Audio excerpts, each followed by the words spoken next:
नमस्कार. आज दिनांक 8 जुलै 2021. आजच्या आपल्या गुरुवारच्या अनुभव कथनाच्या सत्रात सर्वांचं स्वागत. सर्वांना आत्मवंदन. सरांनाही आत्मवंदन, भाभीजींना आत्मवंदन. सुरुवातीला एक थोडासा विषय असा मांडायचा आहे की हल्ली आपण बऱ्याच वेळा मराठीमध्ये एक शब्द आहे टिपिकल, सहानुभूती, आणि त्याला क्रियापद जोडलेलं असतं दाखवणे. खूप वेळा हा शब्द आपल्याला वापरावा लागतो. सहानुभूती दाखवणे. प्रत्यक्षात सहानुभूती ही दाखवण्याची गोष्ट नाहीये, ती अनुभवण्याची गोष्ट आहे. कारण सहानुभूती ह्या शब्दाची जर फोड केली तर ती सह अनुभूती, म्हणजे एखाद्यावरती जर एखादा दुःखद प्रसंग आला तर आपण भेटायला जातो, त्यांच्याशी फोनवर बोलतो, भेटणं बोलणं, आणि मग त्याला आपण सहानुभूती दाखवणे किंवा त्यांचं दुःख जाणून घेणे, ह्याला सहानुभूती दाखवणे असं म्हटलं जातं. प्रत्यक्षामध्ये सह अनुभूती ह्या शब्दाचा अर्थ असा होतो की त्याच्या सह ती अनुभूती घ्यायची. ती व्यक्ती ज्या दुःखामध्ये, ज्या वेदनेमध्ये, ज्या प्रसंगामध्ये आहे त्याच्यामध्ये स्वतःला काही काळ आपण आपल्या स्वतःला त्याच्यामध्ये घालायचं. आपण तिथे आहोत, त्या ठिकाणी त्यांच्या जागी आहोत अशी कल्पना करायची, आणि मग त्यांच्या दुःखाची, त्यांच्या वेदनेची जी तीव्रता असेल ती अनुभवायची त्यांच्या जागेवरून. ती सह अनुभूती. आणि असं केल्यानंतर जेव्हा काही काळ तुम्ही काही क्षण स्वतःला तिथे कल्पना करता, तेव्हा त्याच्यानंतर तुमचे जे शब्द येतील किंवा तुमच्या स्पर्शामधून, शब्दामधून त्यांच्या दुःखाची तुम्हाला जाणीव झालीये असं जे तुमच्याकडून काही कृती होईल ती खरी सह अनुभूती असेल, ती खरी वेदना जाणणं असेल. एक अतिशय उंचीचं उदाहरण आपण माऊलींच्या बाबतीतलं ऐकतो. जेव्हा रेड्याच्या पाठीवरती फटके मारले गेले आणि त्याचे वळ माऊलींच्या पाठीवरती उमटले, हा योग सामर्थ्याचा चमत्कार तर आहेच, पण हा सह अनुभूती ह्या शब्दामध्ये बसणारा अतिशय उंचीचा असा एक आपल्याला माऊलींनी दिलेला एक धडा आहे. त्या रेड्याच्या पाठीवरती व फटके मारत असताना कदाचित माऊलींनी स्वतःचा आत्मा त्या ठिकाणी प्रक्षेपित केला असेल आणि त्याला जी वेदना होती ती त्यांनी स्वतः जाणली, आणि म्हणून रेड्याच्या पाठीवरती वळ न उमटता माऊलींच्या पाठीवरती वळ उमटले. हा योग सामर्थ्याचा चमत्कार आहे. इतक्या उंचीवरती आपण सर्वसाधारण साधकही असू किंवा इतरही कोणी, इतक्या उंचीवरती आपण जरी जाऊ शकत नसलो तरीही आपण दुसऱ्याची वेदना जाणणे, ह्याच्यासाठी सह अनुभूती, त्याच्यासह त्याच्या ठिकाणी आपल्याला कल्पना करून आपण त्याच्या दुःखाची वेदना आपण समजून घ्यायची. आणि म्हणून सह अनुभूती ही दाखवण्याची गोष्ट नाही, अनुभवण्याची गोष्ट आहे. आणि माऊलींच्या उदाहरणावरनं आपल्याला ते नक्कीच समोर येतं. आज अनुभव कथनासाठी सुरुवातीला येणार आहेत परभणीवरून उर्मिला तिवाडी. तिवारी मासी जी असं आपण सगळेजण त्यांना म्हणतो, योगधामध्ये तिवारी मासीच्या त्या गुरुपौर्णिमा 1994ला अतिशय सिनियर साधक आहेत. 1994 साली गुरुपौर्णिमेला त्यांना साधना मिळाली आहे. अतिशय सत्शील असं त्यांचं व्यक्तिमत्व. एकाच शब्दात जर सांगायचं झालं तर त्यांच्याकडे पाहूनही लक्षात येतं की अतिशय सत्शील असं त्यांचं व्यक्तिमत्व आहे. आणि अनेक प्रसंगामधून त्या गेल्या आहेत, पण ह्या मार्गात असल्यामुळे, ह्या आध्यात्मिक सरांच्या कृपेच्या जोरावरती, आशीर्वादाच्या जोरावरती, सामर्थ्याच्या जोरावरती अनेक प्रसंगातून सगळे साधक जसे बाहेर निघतात तसंच तिवारी मासीजींच्या बाबतीत ते घडलेलं आहे. आणि अतिशय सिनियर साधक असून इतकी वर्ष, म्हणजे जवळपास 27 वर्ष झाली ह्या मार्गामध्ये आपण टिकून आहोत, ह्याचा त्यांना अतिशय आनंद आहे. आणि एक असं निरागस जे आहे, जसं आहे तसं सांगण्याची वृत्ती, कुठलाही आत बाहेर हा भाव नाही, आणि सरळ साध निर्मळ मनाचं व्यक्तिमत्व म्हणजे आमच्या तिवाडी मासीजी. आज आपण त्यांचा अनुभव कथन ऐकणार आहोत. दर्शन त्यांना लाईन वरती. प्रथम सद्गुरूंच्या चरणी आत्मवंदन व गुरुमातेंच्या चरणी आत्मवंदन. सर्व साधकांना आत्मवंदन. मी उर्मिला तिवाडी, राहणार परभणी. मी गृहिणी आहे व 25 वर्षापासूनची साधक आहे. मला पूर्वीपासून असे नेहमी वाटायचे की आपल्याला असे सद्गुरू भेटले पाहिजे की जे आपल्याला भगवंताकडे जाण्याचा मार्ग दाखवणारे, व आपण नेहमी त्यांच्या संपर्कात पाहिजे. तसे घडले. आम्ही पूर्वी मारवाडी गल्लीमध्ये बालाजी मंदिरापाशी राहत होतो. तिथे बाबाजी म्हणून म्हणत होते. त्यांनी अनेक जणांना दीक्षा दिली, पण माझी इच्छा झाली नाही.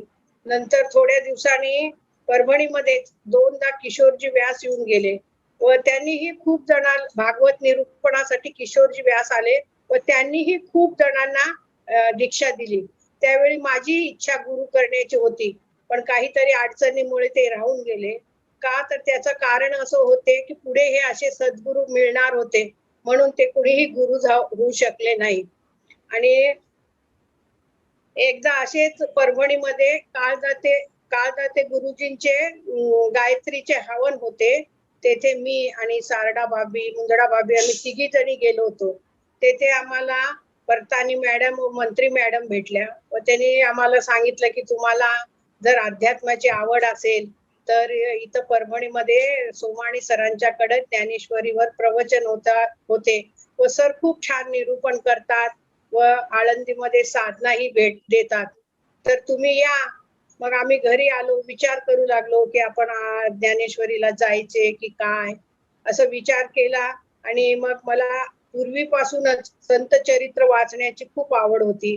ज्ञानेश्वर माऊलींचं मी चरित्र 2-3दा वाचलेलं होतं, म्हणून ज्ञानेश्वर महाराजांचं चरित्र माहित होतं, पण ज्ञानेश्वरीच्या ओव्या, त्याचे अर्थ काय हे काहीच माहित नव्हतं. तर मग आम्ही ज्ञानेश्वरीला जाण्याचा विचार केला व ज्ञानेश्वरीला जाऊ लागलो. सुरुवातीला थोड्या ओव्या अवघड वाटत होत्या, पण नंतर सरांचं एकदम निरूपण छान करत होते, ते समजू लागले व त्या ज्ञानेश्वरीच्या ओव्यामध्ये आम्हाला खूप म्हणजे ज्ञानेश्वरीच्या प्रवचनामध्ये खूप रस वाटू लागला व असंच आमची ज्ञानेश्वरी सुरू झाली. तिथे थोड्या 3-4 महिन्यानंतर आम्हाला आळंदीला जाण्याचा योग आला व आळंदीमध्ये मला 1994 गुरु पौर्णिमेला सरांच्याकडून दीक्षा झाली. माझं ज्ञानेश्वरीचं म्हणजे साधनेचा माझा पहिला अनुभव की मी आळंदीमध्ये प्रथम साधनेला बसले असताना माझ्या उजव्या हातामध्ये योग धारणा एकदम जोरात सुरू झाल्या, नंतर डाव्या हातामध्ये सुरू झाली व ते थेट मानेपर्यंत गेले व माझ्या मानेला झटका बसला आणि माझी मान गर गर गर फिरू लागली. नंतर पूर्ण शरीर माझं घुमू लागलं, फिरू लागलं. खूप वेळपर्यंत मला क्रिया होऊ लागल्या व थोड्या वेळाने मी तिथे खूप रडले आणि नंतर एकदम शांत झाले. हा माझा पहिला अनुभव. आणि मला नेहमी साधनेमध्ये प्राणायाम, आसन वगैरे सर्व क्रिया होतात. कधी मंत्र जप सुरू होतो तर 1-1 घंटाभर तो जप चालू असतो. पण पूर्वी म्हणजे मला ते आसनचे, प्राणायामचे नाव माहित नव्हते व जेव्हा सरांनी क्रियायोग सुरू केला व सर सांगू लागले की हा कपालभाती प्राणायाम आहे, हा लोम विलोम आहे, हा भस्त्रिका आहे, आणि मग मानेच्या क्रिया, पाठीच्या कमरेच्या क्रिया ते सांगू लागले. तेव्हा मला असे वाटायचे अरे आपल्याला तर हे सगळे साधनेमध्ये होतात, अशा मला खूप क्रिया व्हायच्या. त्यामुळे माझा जो पूर्वीचा कमरेचा आणि मानेचा त्रास होता तो त्रास कमी झाला. आणि माझा दुसरा अनुभव म्हणजे मी असे साधनेला बसले असताना मी एक 7-8 वर्षाची लहान मुलगी आहे असे मला दिसत होते व मी एका बकेटात पाणी घेऊन आंघोळ करत आहे आणि माझ्या समोर एकदम म्हणजे आकाश मार्गाने एक साधू येऊन उभे राहिले आणि बच्चा बच्चा असं मला आवाज दिला. मी वर पाहिले तर त्यांनी सांगितले की सांख्यशास्त्र का अभ्यास करो. मी म्हटलं मला समजत नाही. म्हणले गीता का अभ्यास करो. मी म्हटलं मला संस्कृत येत नाही. म्हणले ज्ञानेश्वरी का अभ्यास करो. असं मला 3दा त्यांनी आवाज दिला आणि ते जसे आले तसे परत निघून गेले. मी त्यांच्या मागे उठून बघायला गेले तर गच्चीवरून बघितलं तर खाली खूप मोठं जंगल होते आणि तिथे तसेच 20-25 साधू बसलेले होते असे मला साधनेमध्ये दिसले. दुसरा अनुभव माझा की मी साधनेमध्ये बसले असताना मला एकदम जसे मुस्लिम लोक नमाज पडतात तशी क्रिया होऊ लागल्या. मी वज्रासन मध्ये बसले व माझे दोन्ही हात असे समोर आले आणि अल्लाहू अकबर, अल्लाहू अकबर, अल्लाहू अकबर, अल्लाहू अकबर, अल हिलाल अशा खूप 1 तास पर्यंत माझ्या त्या क्रिया चालू होत्या. असे कानामध्ये बोट घालून जसे ते नमाज पडतात तसे मी नमाज पडू लागले. अशा क्रिया मला साधनेमध्ये 3-4दा झाल्या. तर सर म्हणाले की तुम्ही मागच्या जन्मी एखाद्या मुस्लिमच्या घरी तुमचा जन्म झाला आहे, त्यामुळे तुम्हाला ही क्रिया होते. व माझा तिसरा अनुभव म्हणजे सर नेहमी सांगतात की आपण इथे कुणाची मन लावून सेवा केली तर ती आपली सेवा सद्गुरूपर्यंत या भगवंतापर्यंत पोहोचते. तर परभणीमध्ये माझ्या आत्याचे मिस्टर राहत होते व ते खूप आजारी होते. तर मी रोज त्यांच्याकडे 4 वाजल्यानंतर जायचे. रोज मी 4 वाजता त्यांच्याकडे जायचे व त्यांना चमच्याने पाणी पाजणे, दूध पाजणे, त्यांचे कपडे ओले असले तर कपडे बदलणे, पावडर लावणे आणि रोज मी त्यांच्यापाशी 1 घंटाभर बसायचे, बोलायचे. तर ते म्हणायचे तू आली म्हणजे मला खूप छान वाटते. असं मी म्हणून रोज त्यांच्याकडे जायचे की आपल्यामुळे त्यांना आनंद होतो. तर ते सर म्हणतात की तो भगवंताचाच आनंद असतो. म्हणून मी रोज जायचे आणि असंच एकदा थोडी वेळ होती जाण्यासाठी म्हणून घरात डोळे बंद करून बसले असताना एकदम मला थोडी झोप लागल्यासारखी झाली आणि एकदम समोर पलंगावर सर दिसले. सर असे झोपलेले दिसले. मी एकदम डोळे उघडले. मी म्हणले सर तुम्ही इथं कसे काय? तर सर सांगायले आहे माझा उजवा पाय खूप दुखायलाय आणि मला थोडं बाम लावून देणार का? मी म्हटलं हो सर माझ्याकडे मोनिसन बाम आहे, मी तुम्हाला लावून देते. आणि मी सरांना बाम लावले. तर सरांचा उजवा पाय दुखत होता आणि माझ्या आत्यांच्या मिस्टरांनाही उजव्या पायाला जखम झालेली होती. म्हणजे सर सांगतात की इथे तुम्ही काही केलं ते तर त्याचा अनुभव सद्गुरू भगवंतापर्यंत पोहोचतो. तो एक मला अनुभव आलेला आहे. आणि साधनेमध्ये खूप छान छान अनुभव येतात. खूप जे आसन, प्राणायाम, बाहेर श्वास सोडण्याच्या क्रिया खूप होतात आणि मग कधी-कधी खूप रडते, कधी-कधी खूप भगवंताचे नाम स्मरण होते. खूप छान-छान अनुभव आहेत. अनेक जुने मंदिर दिसतात, कधी प्रकाश दर्शन होते. आणि आता माझा नवीन अनुभव साधनेतला म्हणजे कोरोना पॉझिटिव्ह. मला असे 2-4 दिवसापासून तोंडाला चव नव्हती, जिभेला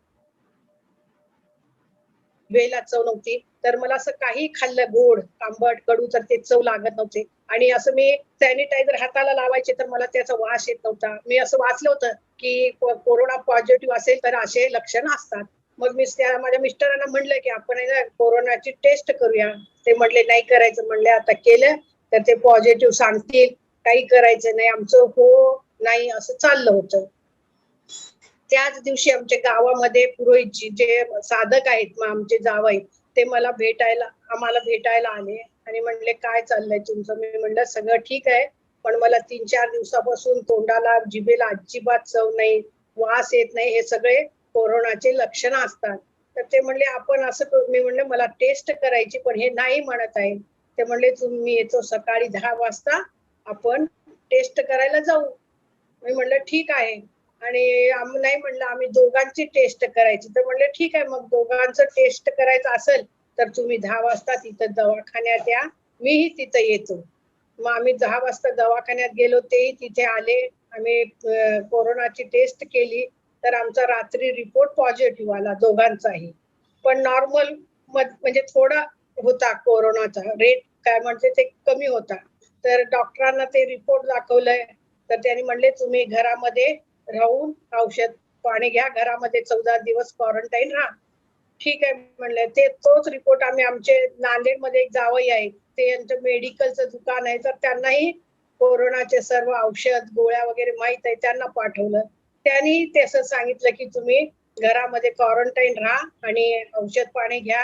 एक ताप बघण्यासाठी थर्मामीटर आणा आणि ऑक्सिजन बघण्यासाठी बी आणा आणि रोज दिवसातून 2-3 वेळा ऑक्सिजन लेवल बघा, तापेचं बघा आणि मला फोन करून सांगत जावं. तसं आम्ही सुरू केलं. 1-2 दिवस पण मला खूप बेचैन होत होते मी. मला वाटायचं आता काय करू, काय नाही. मी फक्त एका रूममध्ये मला बंद करून घेतल्यासारखं झालं.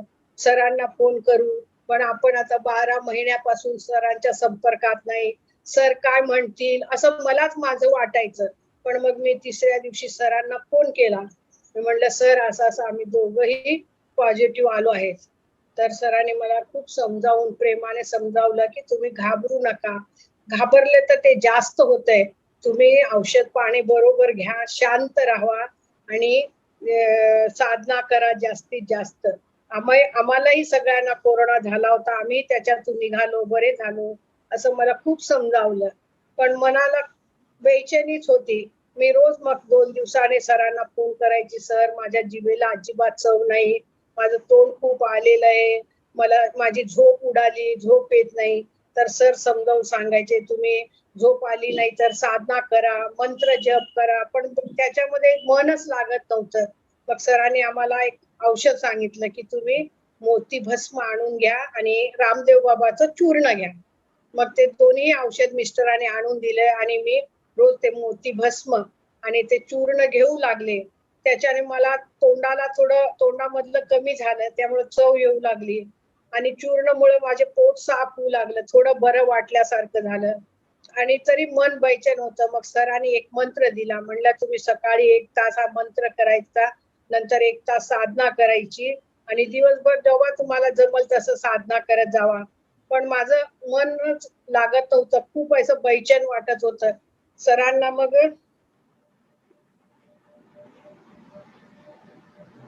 सरांना मी म्हणले की सर माझं तर मनच लागत नाही. मग सरांनी म्हणले, मी सरांना म्हणायचे की सर मी एकदम ड्राय झाल्यासारखे झाले, माझ्या डोळ्यात पाणी नाही, माझ्या नाकात पाणी नाही, माझं सगळं असं तोंड म्हणजे मानेच्या वरचं भाग मला असं वेगळं वाटायचं. दात काय, डोळे काय, कान काय, सगळ्यामध्ये असं वाटायचं काहीतरी झालेलं आहे आपल्याला.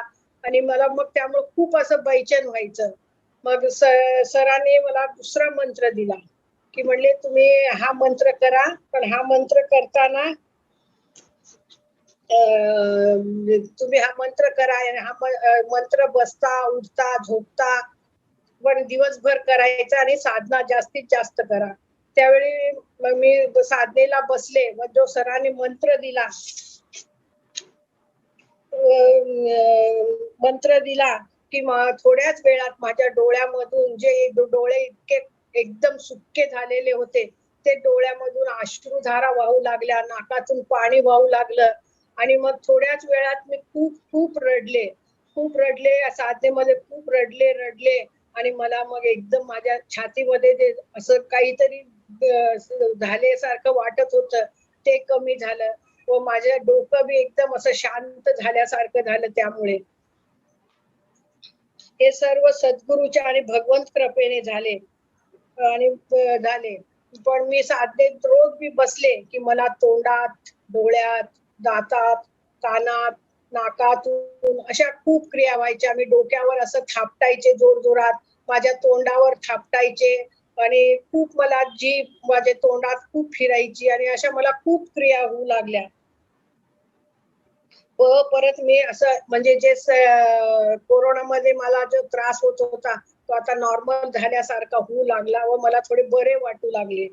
पण असेच कोणी म्हणले की तुम्ही काय करा, तुम्हाला भीती बसली असेल तर तुम्ही मंत्र टाकून घ्या. म्हणून आमचे एक ओळखीचे होते, त्यांच्याकडे मी मंत्र टाकायला गेले. त्यांनी मंत्र टाकला आणि म्हणले खरंच तुम्ही आहे ना भिलेला आहात म्हणले, तर तुम्ही 2-3 दिवस मंत्र टाकून घ्या. पण मी तसेच एक येता येता सहज सारडा भाभींच्याकडे गेले, काय चाललंय म्हणून. तर त्यांनी मला विचारलं की तू कुठे जाऊन आली? मी म्हणलं मी असं मंत्र टाकायला गेले. तर मग सारडा भाभी म्हणल्या की तू मंत्र टाकायला का गेली? आपल्याकडेच मंत्र आहे ना. मी म्हणलं काय? मी तर विसरले म्हणलं काय? काय म्हणले सर नेहमी सांगतात ना की देवापाशी वाटीत पाणी ठेवायचं, वज्र कवच म्हणायचं आणि ते तीर्थ घ्यायचं. असे खूप साधक बी सांगतात की आम्हाला याचा खूप अनुभव येतो म्हणून.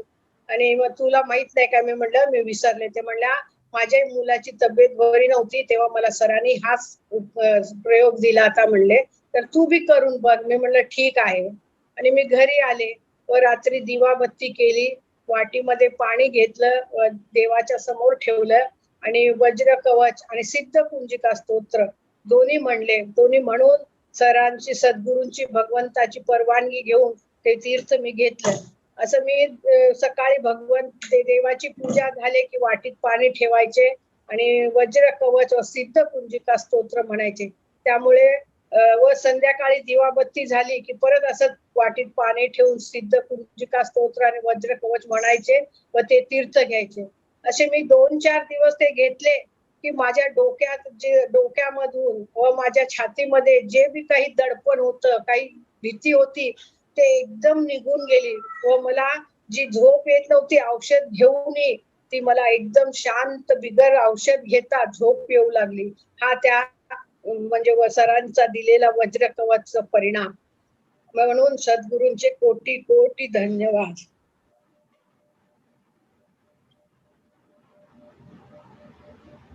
आता व्यवहारातला अनुभव, हे माझे सर्व साधनेचे अनुभव आहे आणि खूप अनुभव आलेले आहेत साधनेमध्ये बी. आता व्यवहाराचा अनुभव सांगते की आमचे कपड्याचे दुकान होते, घर होते, सगळे वैभव सुख होते, समाधान होते व 2 मुलींचे लग्न झाले. मुलीही चांगल्या घरात गेल्या व सगळं व्यवस्थित चाललं होतं. ह्यामध्येच म्हणजे आपले काही कर्म असतात, ते कर्म आपल्याला भोगावेच लागतात, तसे झाले. आणि एकदमच दुकानामध्ये लॉस आलं, बँकेचे कर्ज झाले, लोकांना देण्याचेही कर्ज झाले. पण मला ह्यातलं काहीच माहित नव्हतं की मला त्रास होऊ नये म्हणून मिस्टरांनी मला काहीच सांगितलं नाही. पण भगवंताला ते कुठल्या मार्फत सांगतो हे आपल्याला माहित नसते. मग त्यांच्या एका मित्राने मला घरी बोलवले आणि म्हणले तुम्हाला माहित आहे का? मी म्हणलं काय? म्हणले तिवाडीचं देणं झालेलं आहे, बँकेचं कर्ज आहे, तुम्हाला सांगितलं काय? मी म्हटलं नाही, मला याच्यातलं काहीच माहित नाही. आता काय करायचं म्हणले, आता कसं मार्ग काढायचा आपण ह्यातून? मी म्हणले आमचे एक व्याही गावामध्ये जे आपले साधक आहेत, गिरधारीजी पुरोहित, त्यांना बोलवा आणि एक माझे म्हणलं हैदराबाद मध्ये मोठ्या मुलीचे सासरे आहेत, त्यांना बोलवा. हे दोघांना बोलवलं आणि आम्ही सगळे बसल्यानंतर मग त्या व्याह्याने सगळ्यांनी विचारलं यांना की आता काय करायचं, कसं बँकेचं कर्ज फेडायचं, लोकांचं कसं द्यायचं, काय इच्छा आहे तुमची? तर हे म्हणले मला घर विकायचं. घर विकून मला म्हणजे त्यावेळी घराची किंमत कमीत कमी 18 ते 20 लाख रुपये होती. तर मग 9 लाख रुपये बँकेचे द्यायचे होते, ते देऊ म्हणले आणि राहिलेले लोकांचे देऊ, मला कुणाचंही कर्ज नाही ठेवायचं. ठीक आहे म्हणले. घर विकण्यासाठी काढले. पण ते घराला बघण्यासाठी खूप म्हणजे सगळ्या समाजाचे, मारवाडी समाज, मराठी, कोणती, सगळे समाजाचे लोक येऊन बघायचे, पण घेणारा कुणीच भेटला नाही. मग असं करता करता 1.5 वर्ष निघून गेला. आम्ही दोघं खूप परेशान होत होतो. पण त्याच वेळी सरांनी मला खूप हिंमत दिली की तुम्ही अजिबात रडायचं नाही, तुम्ही घरामध्ये तुम्हीच लक्ष्मी आहात, तुम्ही हिंमत ठेवून काम करा, सगळं चांगलं होईल, आलेले दिवस निघून जात असतात, राहत नाही, असं धीर दिला. त्यामुळे मला खूप धीर आला व मी म्हणजे असं मला कधी वाटायचं की कधी मनाला दुःख व्हायचं तर मी नेहमी ते सर म्हणतात ते तुकाराम महाराजांचा अभंग, ठेविले आनंद ते तैसेची राहावे, चित्ती असू द्यावे समाधान, हे म्हणायचे आणि माझ्या मनाला एकदम समाधान वाटायचे. मग असं करता करता 1.5 वर्ष निघून गेला आणि एकदा हे असेच बाहेर जात होते आणि एक जण त्यांना रस्त्यामध्ये भेटले, बोलते म्हणून. म्हणले तुम्ही काका तुमचं घर विकलं का? ते म्हणले नाही म्हणले, मी 1.5 वर्षापासून परेशान आहे आणि बँकेचं व्याज वाढायले पण ते काही घर कोणी घेईना. तर ते म्हणले तो काका तुम्ही मला ओळखत नाही पण मी तुम्हाला ओळखतो, तुम्ही आधी बालाजी मंदिराच्या पाशी राहत होता, तुमचं कपड्याचं दुकान होतं, मी तुमच्या मागे राहत होतो आणि मी नेहमीच तिथून जात होतो, मी तुम्हाला बघितलेलं आहे, मी तुमचं घर घेतो पण माझी एक अट आहे. म्हणले काय? तर म्हणले तुम्ही माझं त्रिमूर्ती नगर मध्ये एक 3 रूमचं लहान घर आहे, ते तुम्ही घ्यायचं. हे म्हणले ठीक आहे, घरी विचारतो म्हणले सगळ्यांना कुणाला. मग घरी आले, म्हणले असं असं ते एक बोलणे भेटले आणि ते घर घेतो म्हणले, पण त्यांचं असं आहे की तुम्ही हे माझं घर घ्यायला पाहिजे. मी म्हणलं विचारा कुणाला 1-2 जणाला. मग त्यांनी जावयांना वगैरे विचारलं, त्यांना ते घर नेऊन दाखवलं. पण म्हणले मी तुम्हाला 10 लाख देणार. जे 18 लाखचं घर होतं पण ते फक्त म्हणले नाही मी तुम्हाला 10 लाख देणार आणि हे माझं 4 लाखचं काय 3 लाखचं त्यांचं घर होतं. 3-4 लाख रुपये लॉस येत होता. पण आता ह्यामधून आम्हाला निघायचं होतं. तर म्हणले आता कमी तर कमी, जास्त जास्त ते आम्ही घर विकून टाकले. मी घर विकलं आणि आम्ही त्या त्रिमूर्ती नगर मध्ये राहायला गेलो. त्यावेळी 2 मुली आणि 1 मुलगा आमच्या बरोबर होते. त्यांनी आम्हाला खूप सहकार्य केलं. कधीही असं म्हणले नाही की आम्ही लहान घरात कसं राहू आणि काय देऊ ते त्यांनी ऍडजस्ट करून घेतलं आणि आम्ही सगळे तिथं ऍडजस्ट झालो. आता ते बँकेचं कर्ज तर फिटलं, पण आता लोकांना काय द्यायचं प्रश्न होता समोर. लोकांचं कर्ज कसं द्यायचं? मग आता काय करायचं? मिस्टर म्हणायचे आता काय करायचं? एवढी आपली इन्कम नाही की आपण लोकांना देऊ शकू. आपण आता एकच उपाय म्हणले माझ्याकडे, म्हणले दुकान विकायचं. म्हणलं ठीक आहे. आपल्याला कुणाचं कर्ज नको म्हणले, आपण दुकान विकू. दुकान विकण्यासाठी काढली, सांगितलं सगळ्यांना आणि त्यामध्ये माल होता. तर आता माल कोण घेणार? अर्ध्या किमतीमध्ये माल द्यायला सुद्धा तयार झाले, पण कुणी घेणार नव्हते. आणि मग असंच माझा एक आत्ते भाऊ जो लातूरमध्ये राहतो, तो परभणीला सहज म्हणून आला आणि त्याला माहित झालं की ह्यांनी दुकान विकायला काढले आहे आणि ह्यांचा माल असं त्याला सगळं सांगितलं. तर तो म्हणला माझं दुकान नाहीये, पण तुम्हाला ह्याच्यामधून काढण्यासाठी मी तुमचा माल अर्ध्या किमतीमध्ये तुम्ही द्यायला आहे, तर मी ते घेतो आणि माझ्या व्यायांचं कपड्याचं दुकान आहे, त्यांना मी हे माल पाठवतो. म्हणला मी तुम्हाला पैसे देऊन टाकतो. आणि त्याने ते माल घेऊन आम्हाला पैसे देऊन टाकले आणि नंतर ते दुकान विकलं गेलं. दुकान विकून लोकांचे ते द्यायचं होतं. दुकान विकून लोकांचे पैसे दिले व जो मालाचे आलेले होते 5-7 लाख रुपये ते आम्ही ते सगळ्या जणांनी म्हणले तुम्ही ठेवून घ्या, तुम्हाला घर चालवण्यासाठी मी लागणार आहे. आता तुमच्याकडे सध्या काही काम नाही, काही नाही. आता मग ते पैसे ठेवले. आता काम काय करायचं हा प्रश्न होता. नोकरी करायला जमणार नाही. पण भगवंत पाठीशी होता, सद्गुरु कृपा होती. सर सांगायचे की तुम्ही रडायचे नाही म्हणून, म्हणून ते चांगले विचार ठेवायचे, त्यामुळे हिंमत होती. काय काम करायचे हा प्रश्न होता, पण भगवंत कृपा, सद्गुरु कृपा असल्यामुळे आपोआप ते प्रश्न सुटत गेले. त्याच वेळी लक्ष्मीनारायण मंगल कार्यालयाचे बांधकाम पूर्ण झाले होते व तेथे लग्नासाठी लागणारे साहित्य ठेवायचे होते, म्हणून 1-2 जण येऊनही गेले. पण तिथले जे ट्रस्टी होते लड्डाजी व काबराजी, त्यांनी सांगितले की तिवाडीचं दुकान विकलंय, त्याला काही काम नाहीये. तर तो जर हे इथं ठेवत असेल तर आपण आधी त्याला विचारू. आणि त्यांनी विचारलं की तू इथं सामान ठेवतो का तुझं? तर हे म्हणले मी विचारून बघतो. 1-2 जणांची राय घेतली. सगळेजण म्हणाले नाही ठेवा, खूप चांगलं काम आहे. ते काम भेटलं आणि ते काम सुरू झालं. तसंच एक यांचे मित्र होते, ते जनरल इन्शुरन्सचं काम करत होते. त्यांनी सांगितलं की तू जनरल इन्शुरन्स एक काम कर. हे म्हटले मला आता कोण देईल इन्शुरन्स? कोणी देणार नाही, माझ्यावर कुणाचा भरोसा नसेल, कोण देईल मला काम? ते म्हणले नाही तू आधी माझं कार्ड घे आणि माझ्या कार्डवर करून बघ, तुला जमलं तर मग तू तुझं कार्ड कर. मग याने त्याच्या कार्डवर 1-2 महिने काम केलंय, तर ह्यांना 200-300 रुपये भेटू लागले. हे म्हणले आता आपल्याला जमल. मग त्यांनी स्वतःच कार्ड घेतलं व ते जनरल इन्शुरन्सचं काम करू लागले. त्यांनी सांगितले की तुझ्या विषयी लोकांच्या खूप चांगल्या भावना आहे, तुझी खूप ओळख आहे, तुला चांगलं काम जमेल. आणि ते तसंच झालं. जे 300 रुपये मिळायचे महिना आला, ते नंतर 10-15 हजार रुपये मिळू लागले आणि दोन्ही काम व्यवस्थित सुरू झाले आणि सगळ्या हळूहळू सुधारणा होऊ लागल्या. नंतर 2 मुलींचे लग्न केले. मुलगा शिकून इंजिनियर झाला व त्यालाही चांगली नोकरी लागली. तो सध्या 4 वर्षापासून नेदरलँडमध्ये आहे. मुलगा खूप चांगला आहे. त्याने त्याच्या आजोबांचं जे मारवाडी गल्लीमधलं घर होतं विकलेलं, ते आपल्या स्वतःचे पैसे जमा करून 25 वर्षानंतर त्याने ते परत घर घेतलं की नाही मला माझ्या आजोबांचं घर घ्यायचंय परत. ते घर घेतलं. सूनबाई बी खूप चांगली आहे स्वभावानं. एक नात आहे. मुली सगळ्या आपल्या घरी आनंदात आहेत. मुलगा सूनबाई बी आपली आनंदात आहे. माझं एक आणि म्हणजे सारडा भाभीसाठी सांगायचं राहून गेलं की मला ज्यावेळी आम्ही कोरोना पॉझिटिव्ह होतो त्यावेळी सारडा भाभीने खूप मदत केली आम्हाला. रोज 2 वेळ गरम डब्बा पाठवायच्या आणि फोन करून विचारायच्या तुला काय आवडतंय काय नाही आणि रोज तब्येत कशी आहे. म्हणून सारडा भाभीचे धन्यवाद. सगळे आनंदात आहोत आणि आम्ही दोघेही आता परभणीमध्ये एकदम भगवंत कृपेने आनंदात मजेत आहोत. ही सर्व भगवंताची आणि सद्गुरूंचीच कृपा आहे. आता भगवंत चरणी आणि सद्गुरूंच्या चरणी हीच प्रार्थना आहे. गात जागा प्रेम मागा विठ्ठला. माझी सद्गुरु विषयी भगवंताविषयी नेहमी श्रद्धा भक्ती प्रेम वाढत राहावे. हेच दान दे रे देवा, तुझा विसर न व्हावा.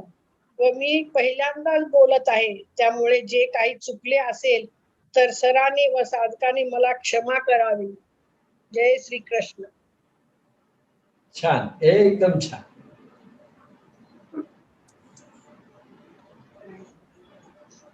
एकदम छान. तिवारी मासीजींचा अनुभव कथन आता आपण ऐकलं सगळ्यांनी. खरोखरीच अगा शुचित्व गायसे जयापासी दिसे अंगमन जैसे कापुराचे. आत आणि बाहेर माऊलींची ओवी अगदी सार्थ. बाकीचा अर्थ त्याचा वेगळा आहे, पण त्यांचं बोलणं जे आत आणि बाहेर जे निर्मळ पण त्यांच्यामध्ये आहे ते आपण सगळ्यांनी अनुभव कथनामध्ये ऐकलंय. याच्यानंतर अनुभव कथन करण्यासाठी येणार आहे अगदी नवीन म्हणजे जिला नुकतीच साधना मिळालेली अशी आपली एक साधक आहे श्यामल बांदेकर. श्यामल पुण्यामध्ये राहते, बीकॉम झालेला आहे. सध्या काही जॉब पाहण्याच्या किंवा जॉबच्या शोधात ती आहे, पण साधना घेण्यासाठीची तिची उत्सुकता आणि तिची मनस्थिती एवढी जबरदस्त होती आणि साधना मिळाल्यानंतर जो काही आनंद तिला झालेला आहे आणि ज्या काही अनुभवांच्या ह्याच्यामध्ये ती जाते तो आपण खरं म्हणजे तिच्याच कडून ऐकण्यासारखा आहे. शीतल, तू श्यामलला लाईन वरती घे.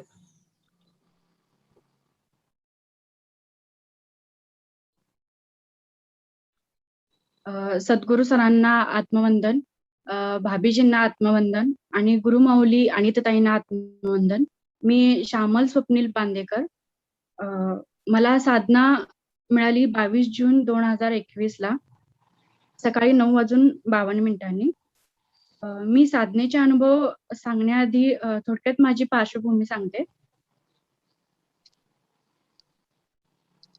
माझं गाव नेसरी, तालुका गडिंग्लज, जिल्हा कोल्हापूर. माझे वडील डॉक्टर आणि आई गव्हर्नमेंट हॉस्पिटलमध्ये ANM होती. आम्ही 3 भावंड, मोठी बहीण, भाऊ, सर्वात लहान मी. घरात लहानपणापासूनच अध्यात्माचं वातावरण होतं. आई वडील आईला गजानन महाराज आणि नवनाथांची पोथी आई वाचायची आणि वडील एकनाथी भागवत आणि ज्ञानेश्वरीचं अजूनही पठण करतात. त्यामुळं ज्यावेळेस आजही वडील ज्ञानेश्वरी ग्रंथाचं पठण करतात, त्यावेळेस त्यांना सवय आहे पप्पांना आधीपासूनच आहे की कुठली तरी गोष्ट आली की पप्पा मला म्हणायचे की श्यामल, मी आता एक गोष्ट वाचणार आहे, तू ऐक. तर मी ती ऐकायची. मला खूप गोष्टी ऐकायला खूप आवडायच्या. पप्पा सांगायची ती गोष्ट आणि मला आवडायच्या. मग नंतर आई नवनाथ ग्रंथातल्या गोष्टी आणि आईच्या माहेरी सगळेच नवनाथांचं पारायण करत असल्यामुळं मामाकडे गेले की मामाही नवनाथांच्या गोष्टी सांगायचे. त्यामुळं नवनाथ ग्रंथाचा मला खूप ओढ होती आणि गजाननांची पोथी ती मला खूप आवडायची, कारण 21 अध्याय होते आणि 4 तासातच माझं पारायण व्हायचं. मला ती खूप आवडायची. आणि नंतर लहानपणापासून नवनाथांच्या गोष्टी ऐकल्यामुळं मला सारखं वाटायचं की कधी एकदा नवनाथ ग्रंथ वाचायला मी घेईन, कधी एकदा मला त्या गोष्टी सांगता येतील, कधी मला त्या गोष्टी वाचता येतील. त्यानंतर कॉलेजपासून मग मी नवनाथ पोथी वाचायला लागले. मग पारायण करायला लागले. असं एक पारायण झालं की असं सारखं वाचावंसंच वाटायचं, म्हणून पारायण करत राहिले.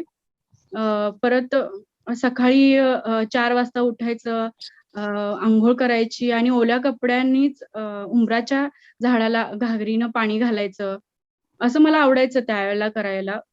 खूप त्यानंतर मग मला असं वाटायला लागलं की मी फक्त नवनाथांची पोथी वाचते, तर नवनाथ खरोखर आहेत का असं वाटलं मला, की परिकथा कशा असतात तसे तरी नसेल ना नवनाथ, असं मला वाटलं. आणि मी नवनाथ ग्रंथाच्या समोर बसले आणि प्रार्थना केली त्यांना, की तुम्ही खरोखर असाल तर माझ्या स्वप्नात या. आणि त्या दिवशी खरोखरच रात्री माझ्या ते स्वप्नात आले आणि मला माझ्या तोंडातून काही शब्द पण बाहेर पडत नव्हते आणि इतकी थंडी होती. आमच्या गावी खूप थंडी असायची आणि त्या थंडीत मला इतका घाम आला होता, की मला काही कळत नव्हतं. त्यांचं ते रूप बघितल्यानंतर. त्यानंतर मी परत कधीच कुठल्या देवाला किंवा महाराजांबद्दल कधीच किंतु मनात बाळगला नाही. ज्यावेळेला ग्रहण असायचं त्यावेळेला वडील माझ्या आणि भावाकडून प्रज्ञा स्तोत्र, गणपती स्तोत्र ग्रहण संपेपर्यंत म्हणून घ्यायचे. त्यानंतर आई जे उपवास करायची, हरितेलकाचे उपवास, वडील एकादशी वगैरे करायचे. तर ते मला उपवास एकदम कडक करावेत असं मला सारखं वाटायचं. आणि आई-वडिलांनी जे ज्ञान घेतले ज्या गुरूंच्याकडून, त्या गुरूंच्याकडून मीही ज्ञान घेतलं होतं. त्यानंतर मी त्यावेळेचा एक अनुभव सांगते.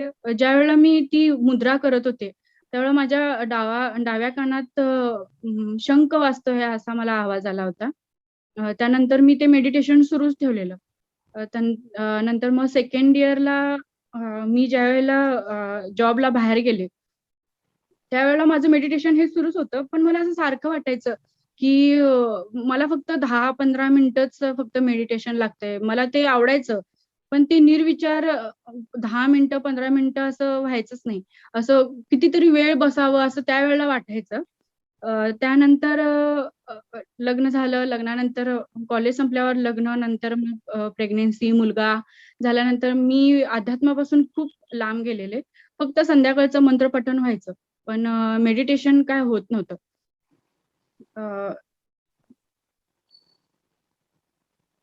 साधना घेतल्यानंतर साधना म्हणजे या साधनेपर्यंत मी कशी पोहोचले ते सांगते.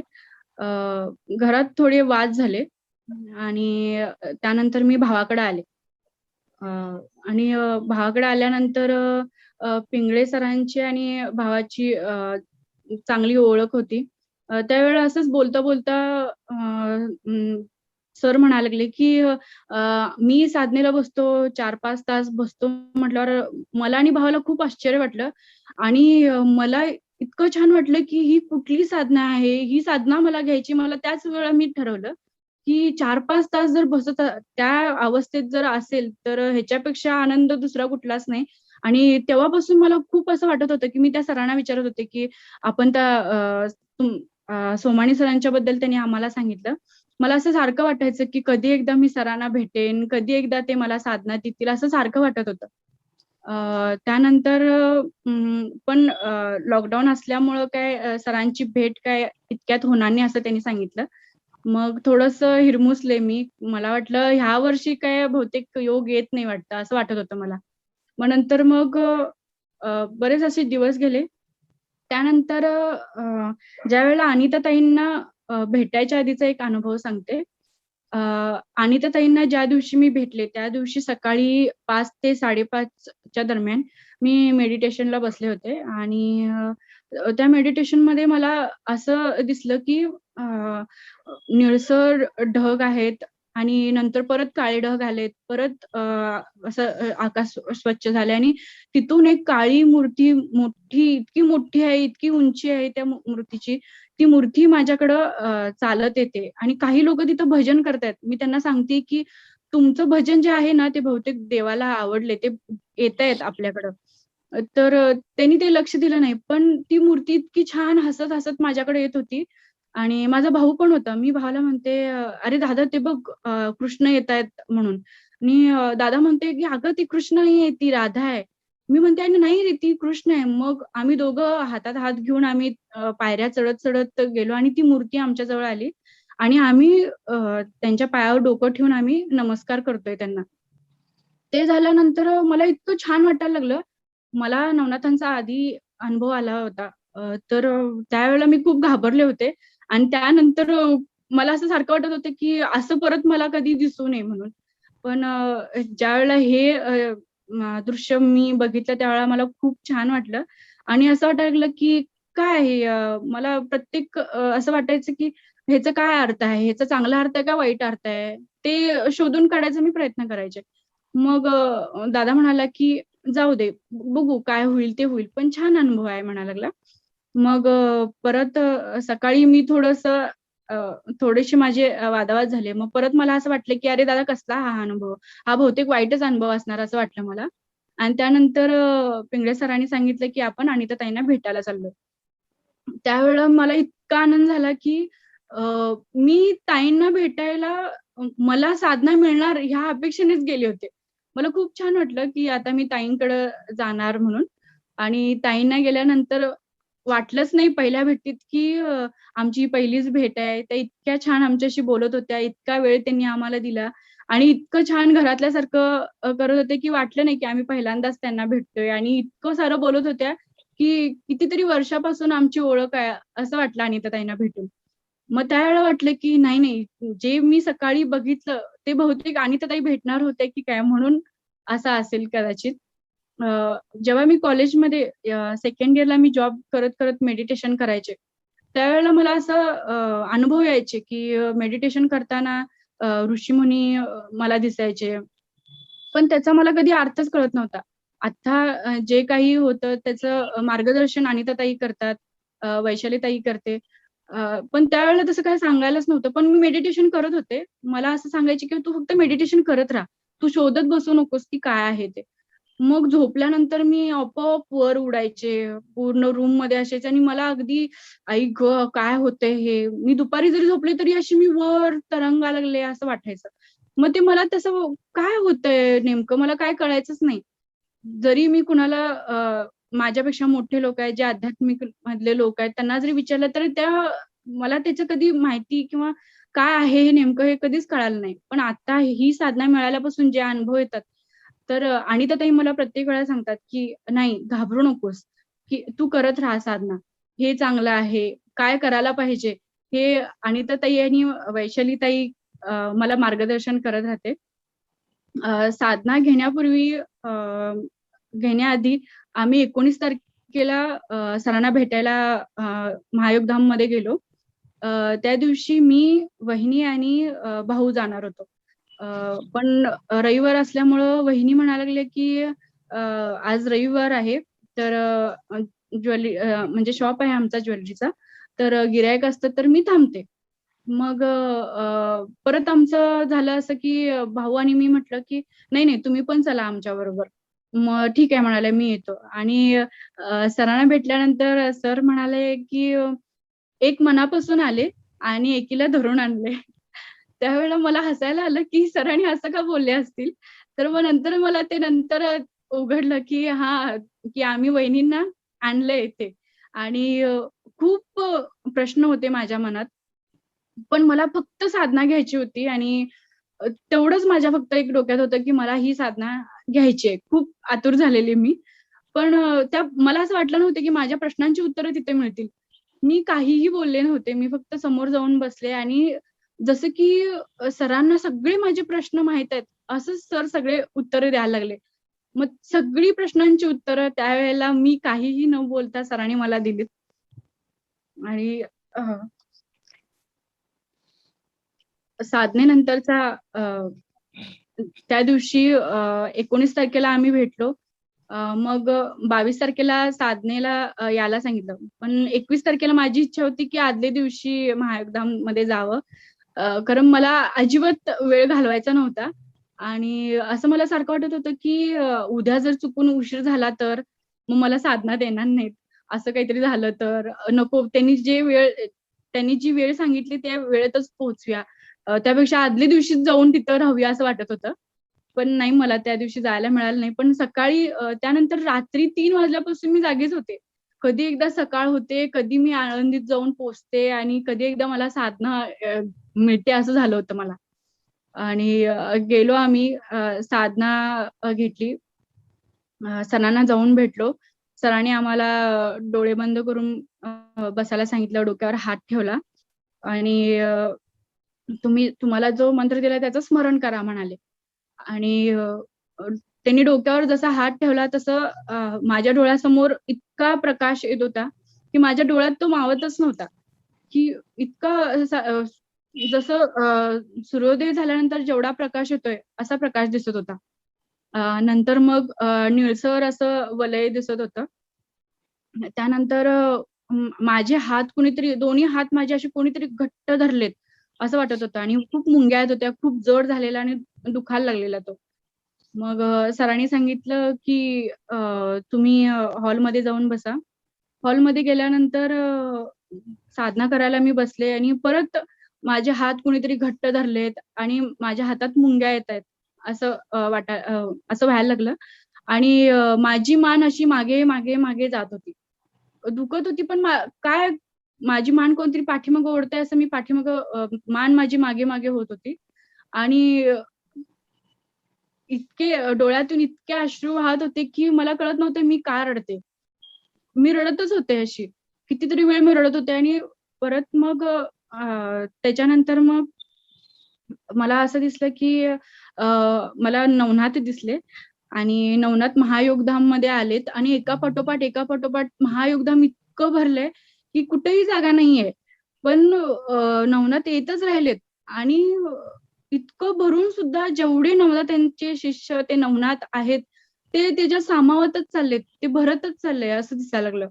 आणि त्यानंतर मग बेळगावचे बाळेकुंद्री महाराज दिसले. त्याच्यानंतर एक निळसर व्यक्ती अशी शांत झोपली आहे असं दिसलं. त्याच्यानंतर कृष्ण बासरी हातात घेऊन माझ्याकडे बघून हसतायत असं दिसत होतं. त्याच्यानंतर एक निळा डोळा एकटक माझ्याकडेच बघतोय असं दिसत होतं. नंतर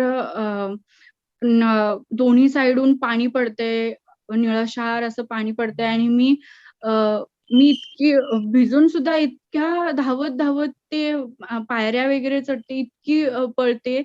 मी दमतच नाही त्या पायऱ्या इतक्या चढते आणि पळत जाऊन एक जुनं मंदिर आहे. तिथं मी जाऊन थांबले आहे, असं दिसत होतं. त्याच्यानंतर मी पर्वत चढते. त्या पर्वतावर इतकी पळते, तो पर्वत संपतच नाही. इतकी पळते. आणि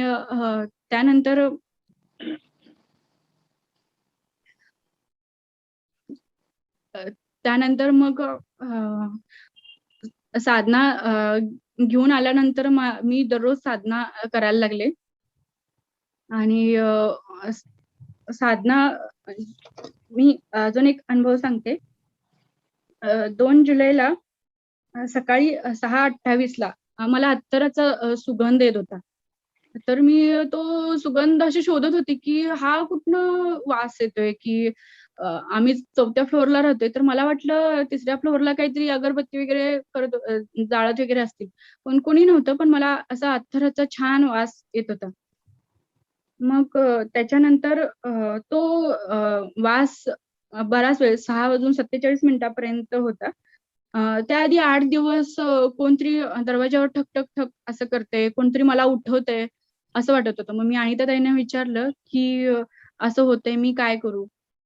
तेव्हा अनिताताईंनी सांगितले, की "तू दरवाजा उघडू नकोस, तू साधनेला बस." मग मी तेच टायमिंग मी ठरवलं, की 4च टायमिंग मी ठरलं, की त्याच वेळेला उठून मी साधना करायची. त्याच्यानंतर मग तो ठकठक आवाज व्हायचाच बंद झाला. त्यानंतर 11 जुलैला सकाळी 5 ते 5:30च्या दरम्यान भजनी ठेका मृदुंगाचा डाव्याच कानात फक्त आवाज येत होता. मी म्हटलं, की मी तर साधना केलीये, मग हा आवाज आता कुठून येतोय? म्हणून मला वाटलं, की माझ्या भावाच्या मुलग्यानं माझ्या कानाजवळ भक्तिसंगीत म्हणून ते मोबाईल लावलाय. म्हणून मी शोधत होते, पण मला मोबाईल मिळत नव्हता. पण तो परत मला इतकं छान वाटायला लागला तो आवाज, की मी तो आवाज असा ऐकत बसले. आणि माझे डोळे सुद्धा उघडत नव्हते, की काय झालंय मला काहीच कळत नव्हतं. त्याच्यानंतर महालक्ष्मीची मूर्ती माझ्याकडे बघून हसतेय. लाल साडी नेसलीये. त्याच्यावर खूप असे हिरे जडित असे आहेत त्या साडीवर आणि माझ्याकडे बघून हसते असं वाटायला लागलं. आणि परत दुसऱ्या दिवशी चंदनाचा वास यायला लागला. परत संध्याकाळी ज्यावेळेला मी दिवा लावत होते त्यावेळेला भस्म जो असतो त्या भस्माचा वास असा येत होता. हे करण्याआधी वैशालीताई आणि ताईंनी सांगितलं होतं की चर्वण करायचं. तर ते चर्वण करायला लागल्यापासून मला दुपारी खूप झोप यायची. मी खूप झोपायची दुपारचं. तर ते चर्वण जसं करायला लागले तसं माझी झोपच गेली. मी झोपायचीच बंद झाले आणि इतकी एनर्जी वाटायला लागली, इतकं मला छान वाटायला लागलं की चर्वण केल्यामुळं साधना घेतल्यामुळं साधनेच्या आधी माझी जी स्थिती होती, मी कुठलेही निर्णय मला घेता येत नव्हते. एकदम खूप भीती वाटायची मला. असं पोटात अक्षरशः असा गोळा यायचा घाबरून आणि सारखा भीतीनं असा गोळाच यायचा. खूप भीती वाटायची. मी एकटी आहे की काय असं वाटायचं. पण साधना घेतल्यानंतर असं वाटायला लागलं की नाही, मी माझे निर्णय घेऊ शकते. मी आता अशी झाले की मी माझे स्वतःचे निर्णय मी घेऊ शकते आणि कोणतरी माझ्याबरोबर आहे. मला आता कसलीच भीती वाटत नाहीये. असं वाटायला लागलंय की नाही, आता छान आपण आता रिलॅक्स झालोय आणि खूप मोकळं वाटतंय आणि इतकी रिलॅक्स मी राहत असते की असं कुणाला त्याआधी मी ज्यावेळेला भावाकडे आले त्यावेळेला मला खूप टेन्शन होतं. खूप टेन्शनमध्ये मी असायचे. पण जशी साधना घेतली त्यावेळेपासून मी इतकी रिलॅक्स झाले. मी सांगते अनिताताईला आणि वैशाली ताईला पण की खूप मला रिलॅक्स फील होते. तर मला पिंगळे सरांचे आभार मानायचे आहेत की या साधनेचा लाभ त्यांनी आम्हाला दिला आणि अनिताताईंचं वेळोवेळी मार्गदर्शन भेटते त्याबद्दल त्यांचे आभार. चर्वण कसं करायचं, कसं करायचं, साधनेबद्दलचे जे काय असतील ते मार्गदर्शन वैशाली ताई सुद्धा करते. त्याच्यासाठी त्यांचे आभार आणि काय चुकलं असेल तर माफ करा. एवढं बोलून मी माझं आत्मकथन संपवते. थँक्यू श्यामल. सद्गुरू सरांच्या परवानगीनं आजचं सत्र संपलं असं जाहीर करते. सर्वांना आत्मवंदन. आत्मवंदन सर्वांना.